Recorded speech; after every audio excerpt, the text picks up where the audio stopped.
Pengacara keluarga Imam Mashkur, Hotman Paris Hutapea, mengatakan diduga ada seseorang yang memerintahkan 3 oknum TNI untuk memeras kliennya itu pada Selasa 26 September 2023. Pemerasan ini, kata Hotman, ternyata sudah lama berjalan.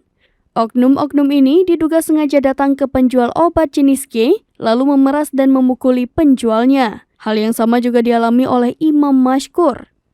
Informasi ini diterima dari masyarakat yang mengadu ke firma hukumnya yaitu Hotman 911. Hotman mengatakan seseorang yang memberi perintah ini merupakan seorang pengusaha swasta dan bukan dari latar belakang militer.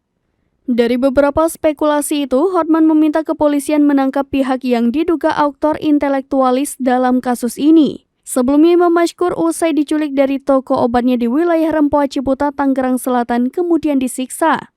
Jasad warga Aceh ini ditemukan di sebuah sungai di Karawang, Jawa Barat.